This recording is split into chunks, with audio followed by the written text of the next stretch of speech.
Assalamualaikum warahmatullahi wabarakatuh. Nama saya Citra Hamdalah Haida, kelas 11 IPA 3. Saya akan menjelaskan KD 3.5, yaitu integrasi dan reintegrasi.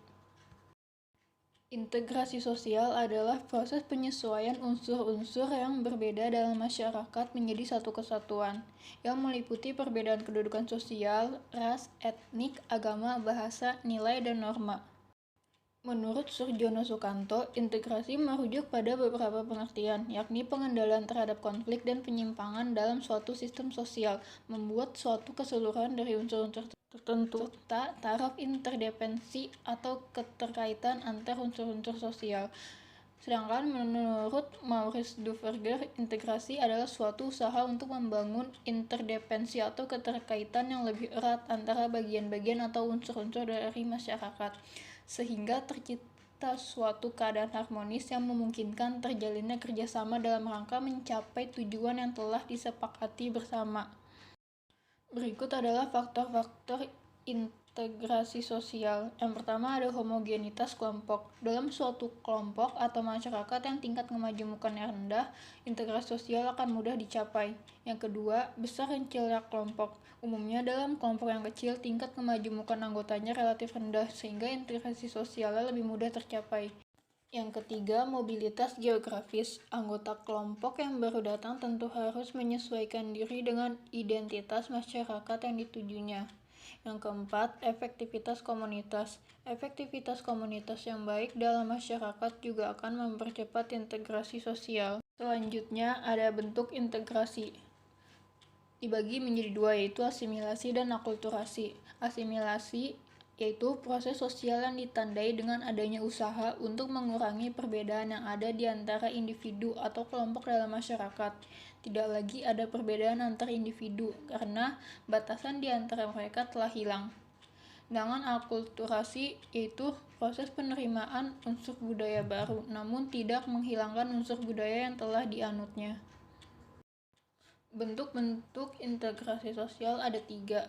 Yang pertama, integrasi normatif, yang dapat diartikan sebagai bentuk integrasi yang terjadi akibat adanya norma-norma yang berlaku di masyarakat. Yang kedua, integrasi fungsional, yang terbentuk karena ada fungsi-fungsi tertentu dalam masyarakat. Yang ketiga, integrasi koersif, yang terbentuk berdasarkan kekuasaan yang dimiliki penguasa. Dalam hal ini, penguasa menerapkan cara-cara koersif atau kekerasan.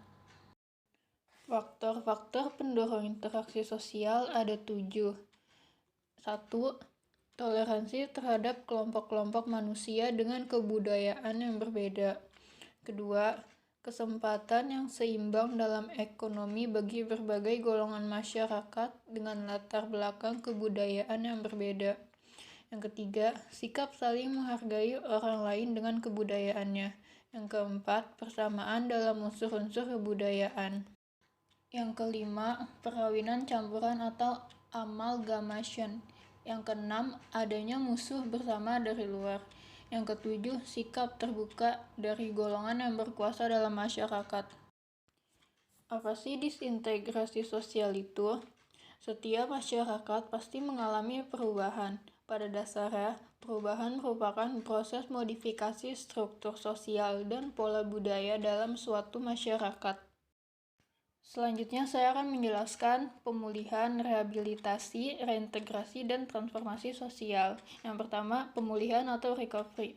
Pemerintah telah mengeluarkan Peraturan Pemerintah atau PP Nomor 2 Tahun 2015 tentang Peraturan Pelaksanaan Undang-Undang Nomor 7 Tahun 2012 tentang Penanganan Konflik Sosial. Yang kedua, rekonsiliasi. Pada pasal 37 undang-undang yang sama, ayat 2 berbunyi bahwa rekonsiliasi dapat dilakukan dengan menggunakan institusi atau pranata adat dan atau pranata sosial atau satuan tugas penyelesaian konflik sosial.